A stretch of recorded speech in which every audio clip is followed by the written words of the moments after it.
顶级的配置、顶级的屏幕、顶级的键盘、顶级的液晶导热，还在机身底下塞了哎，你的 XYC 也早就到了呀，怎么还不发视频啊？哎，还不够顶级，时候未到。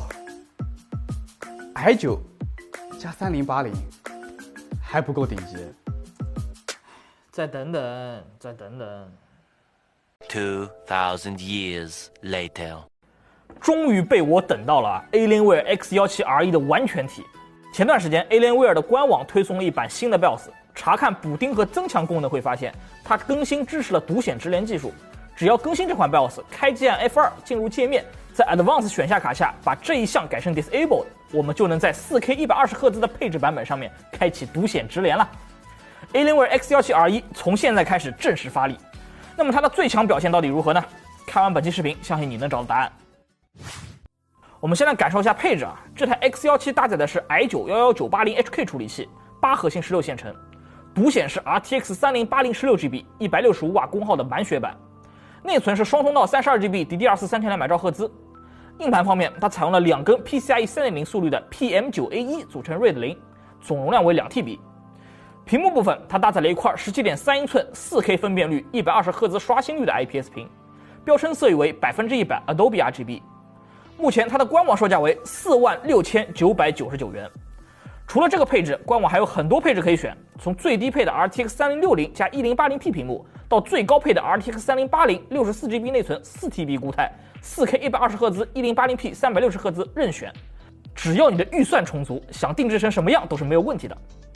看完了配置，我们照例聊聊外观啊。X17整体依旧是 Alienware 家族式的设计语言 ，AD 面是纯白风格 ，BC 面则是黑色点缀，跟 M17系列是十分接近的。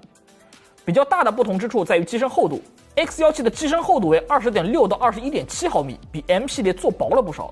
可惜重量部分还是和 M17一样，我们这台实测3.19千克，就算是跟其他游戏本对比也一点都不轻啊。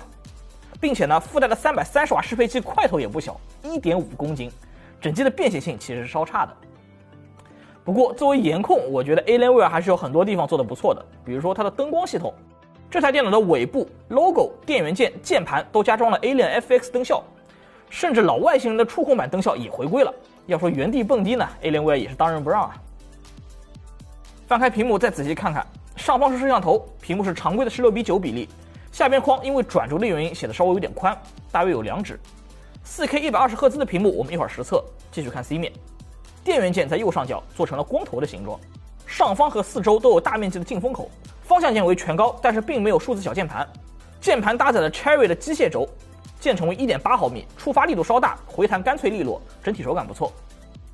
再来看一下接口 ，X17的接口绝大多数位于后侧，包括一个雷电4，一个 USB 3.2 速率的全功能 Type C， 2个 USB 3.0 Type A， 一个 RJ45 网口和一个 Micro SD 读卡器。视频接口有一个 HDMI 2.1 和一个 Mini DP 1.4， DC 接口呢位于机身的左侧，右侧还有一个 3.5毫米的耳麦接口。这个接口规格还是很符合旗舰级游戏本身份的，就是接口的位置都在后面，平时插拔有点不太方便。下面进入实测环节，先测屏幕。我们拿到的这台是 4K 120Hz 的版本，这块屏幕面板来自友达，与其他的广色域屏不同的是，它标称的是100% Adobe RGB 色域。实测色域容积为 108.1% 的 ARGB， 色域覆盖为 99.7% 的 ARGB。色准部分以 Adobe RGB 为参考，平均调塔 E 1.21， 最大调塔 E 2.28。不过它并没有色彩管理之类的功能，在显示 sRGB 内容时还是会出现过饱和的情况。屏幕的最大亮度为517尼特，采用全亮度 DC 调光。响应时间方面，它的黑白响应时间为 9.5 毫秒，灰阶响应时间为 14.8 毫秒，属于良好的水平。总的来说 ，X17这块屏幕的素质非常高，可以说是把硬件规格的技能数都拉满了。唯一有点遗憾的就是没有色彩管理，在玩游戏的时候不算什么大问题。如果想要拿来做一些对色彩要求较高的工作，色彩管理这部分需要自己完成。接下来是 CPU， 这台电脑搭载了目前 Intel 移动平台最顶级的处理器 i9-11980HK， 同样是8核16线程。它和 i9-11900H 以及 i7-11800H 的区别是频率进一步提升了。单核最高摸到了 5.0G 赫兹，全核也达到了 4.5G 赫兹，同时功耗也有所增加。单核性能部分，我们还是参考 Cinebench R20的单核成绩。i9-11980HK 达到了620分，确实比不带 K 的 i9 稍微强一些啊，相比 i7 的优势更加明显。到了多核部分，我们照例跑一遍 R20循环，第一次的分数比较高，达到了5284分。之后会有小幅度的回落，但是一直维持在5000分以上。从记录的 log 可以看出，它的功耗调度很激进，一开始的时候 CPU 功耗直接飙到了110瓦，频率达到 4.2 赫兹，然后会由于温度墙的限制逐渐降低功耗，之后每一轮跑分都是受到温度墙的限制，功耗可以维持在85瓦以上，频率则是维持在 4.0 赫兹左右。然后是显卡，它搭载了最高165瓦功耗的 RTX 3080，实际跑分过程中 3D Mark Time Spy 12068分，FSE 将近15000，教室 1080P 则是7563分。跑分时显卡频率在1600到1700兆赫兹。其实仔细看 log 可以发现，在某些压力比较小的场景中，这张卡是会顶到1710兆赫兹的频率上限的，也就是说默认频率其实是给的低了一些。如果进行小幅度的超频，这张显卡的性能还可以更强一些。测完了理论性能，下面是大家最期待的游戏环节。开始之前先说明一下，以前的 X17 4K 屏的版本没有独显智联，所以说我一直没有评测。最近呢，终于等到它更新了。如果有买到的同学，记得去官网更新一下新版的 BIOS， 然后呢，在 Advanced 的选项卡里把混合输出这一项改成 Disabled， 按 F10 保存重启就能打开独显智联了。这次我们改进了一下测试方法，去掉一些之前评测里没人玩的冷门游戏，只保留了几个作为对比，剩下的部分则会加入一些热门的品种，顺带给大家聊聊新游戏的优化情况。网游部分 ，Dota 2和 CS:GO 依然作为必测项目。4K 分辨率下 ，Dota 2平均160帧 ，CS:GO 351帧。2K 下帧数还能更高一些 ，Dota 2能够达到184帧 ，CS:GO 537帧。热门网游这回我们还加入了 Apex， 画质设置为全低，然后在训练场同时扔烟、扔火、放大招，能够模拟战斗时的帧数波动。在 4K 分辨率下，静止跑图时的帧数在130帧左右，而在大招生效的那一瞬间，最低会掉到46帧，平均帧数为95帧。看来 Apex 对于 4K 的压力还是比较大的啊。如果降低分辨率到 2K 就好很多了，平均能有176帧，极端情况下也有82帧，甩枪也比较准，保证不会坑队友。单机部分，古墓的帧数相对较高，对于 CPU 性能的反应更灵敏一些。在 4K 分辨率下，只有古墓能够勉强接近60帧，2077和地铁都不太行。看来即便是3080，对于现在的 4K 单机来说还是很吃力的。降低到 2K 分辨率的话，古墓和地铁都可以流畅了，但是2077建议再降一点点画质，或者把 DLSS 打开，效果会好不少。除了老牌的单机大作，我们也测试了育碧刚刚推出的大作《孤岛惊魂6》。这个游戏开场就带着大大的 AMD logo 啊，N 卡的用户有种不祥的预感。实际测试下来其实还好啊，4K 分辨率不开光追的话 ，X17能够跑到平均53帧，2K 下能够跑到91帧，压力比地铁和2077都要小一些。不过呢，我还是要吐槽一下育碧的优化水平啊，这个游戏的画面相比前几年基本没有什么进步，而且呢还特别吃显存。4K 下的高清纹理包需要11G 显存才能使用，11G 啊！也就是说，如果是3080和680M 以下的笔记本显卡，想开 4K 最高画质，截个图都没法做到。唉，除了游戏之外，生产力的部分我们也要跑一下。Adobe 3000套的分数就很夸张啊 ，PS 超过了1000分 ，AE 突破了1200分，连 PR 都有855分。对比其他测试过的类似配置的笔记本 ，X17的性能表现确实很亮眼。这是我们有史以来测过的最高成绩了，看来顶级的配置确实也发挥了作用。然后是反映工业软件性能的 SpecView 2020，这些测试项目比较吃显卡性能，而且呢3080的16GB 大显存也有一定的增益 ，X17的优势也非常明显。测完性能部分，下面进入拆解环节。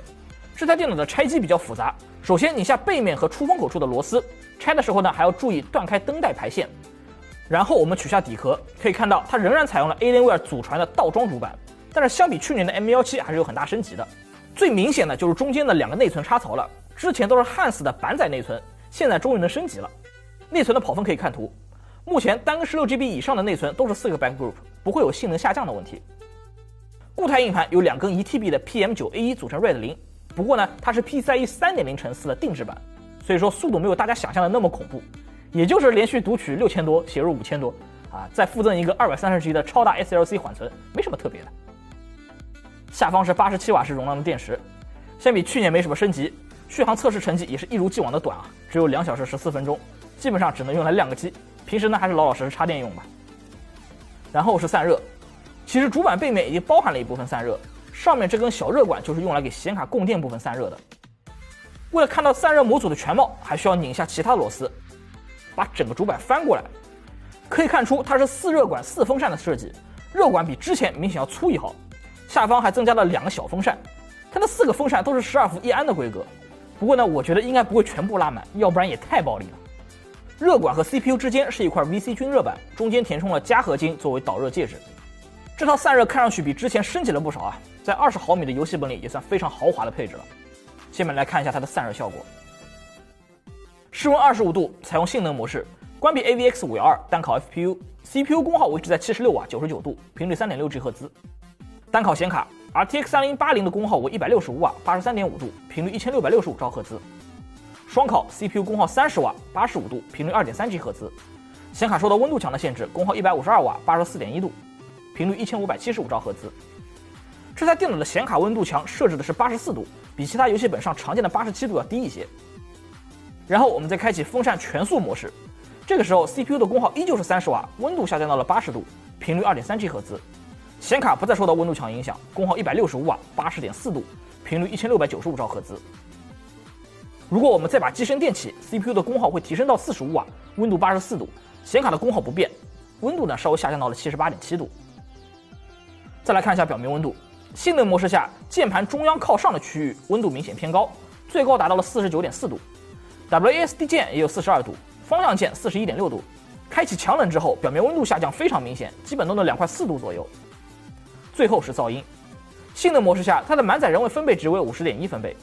在今年的游戏本中算是比较安静的水平。开启风扇全速之后呢，会上升到53.4分贝，也是处于正常水平的，不会像之前某些机型一样，一开强冷就直接起飞。对于这台电脑的散热水平，我觉得要分成2个方面来看。一方面，它能够在20毫米的机身厚度下做到接近200瓦的性能释放，这个表现已经是顶级水平了。另一方面，它也没有能够完全摆脱薄型游戏本的限制，烤机时核心温度和表面温度都比较高。而且呢，30加165瓦的功耗分配也不是很合理，总让人感觉有些委屈了 CPU。看完了视频全部内容，相信你对这台机器有一定的了解。按照惯例，这里总结了3条优缺点供各位参考。先说优点。第一，同尺寸下散热表现很好。X17在这么薄的机身里塞下了满血的移动端 RTX 3080，同时还压住了，这个表现我是挺诧异的。对比去年 M17只能压25瓦加135瓦的表现，今年的新模具已经是飞跃式进步了。第二，搭载 1.8 毫米机械键盘，手感较好。薄款游戏本最难做的就是键盘，因为机身内的空间有限，键盘的优先级没有性能和扩展性高，通常呢都会成为牺牲者。X17能在比较薄的机身内做到长键程，而且呢按压反馈感觉不错，这一点值得肯定。第三，屏幕素质极高。今年 4K 加120赫兹的面板开始普及， Alienware 自然也是走在了前列。X17这块 4K 120赫兹的屏幕集成了高分辨率、高刷新率，色域也是设计师们喜欢的 Adobe RGB， 而且呢实色色域和色准的表现都不错，兼顾了游戏、影视、内容创作加摸鱼，非常全能。聊完这台电脑的优点，自然也要说一下它的缺点。第一，机身加电源适配器比较重。X17的机身比较薄啊，看起来容易给人一种轻薄游戏本的错觉。实际上呢，这台电脑的机身和适配器加起来重量接近10斤，便携性非常有限。同系列 X15有240瓦的氮化镓小型适配器，能轻不少。希望未来的外星人能够全系列采用氮化镓适配器。第二，高负载下表面温度较高。这台电脑的性能释放不错，但是较薄的机身还是限制了它键盘隔热的效果。长时间玩大型游戏的话，热感会比较明显。如果需要，可以考虑外接键盘使用。第三，接口位于机身后侧，使用不方便，因为其4出风口加4风扇的设计，原本侧边接口的位置被风扇占据了，导致接口全部被安排在了后方。在侧面插鼠标已经是玩家们的使用习惯了，我觉得这个设计还不够合理。评测完这台电脑，我内心非常感慨，我没有想到 Alienware 的游戏本在这2年的进步速度这么快。今年的 X17系列设计更是下了功夫，比如说对比主流机型里，它拥有4个风扇的散热模组，加合金的导热材质，再比如20毫米薄的机身，可以换内存，可以加装多个 SSD。性能表现、扩展性通常都是薄款游戏本的弱项。X17在这2方面表现并不差，对比前代的 M 系列要好不少。当然了，这台电脑毕竟是 Alienware 的新模具，细节上我觉得还能再细心雕琢一下，像提高平放时的进风量啊，优化接口布局啊等等。在一台顶级的旗舰级 PC 上，这些小瑕疵我觉得不应该被忽视。那如果你想更深入的了解这台电脑以及它更多的实力派对手，不妨期待一下我们即将推出的4大旗舰对比评测。不管你是真的想买，还是说只是想看个热闹，我们都欢迎。喜欢本期视频，不妨来个长按点赞，给我们来个1键3连支持一下。如果你想每天都和我一起互动，可以关注比巴评测室的官方微信公众号，我每天都会在里面聊一款电脑。这台电脑或许良心，或许坑爹，但我们的目的就只有一个，交流买本心得，帮助电脑小白。这是比巴评测室，我是猪王，我们下期视频再见吧。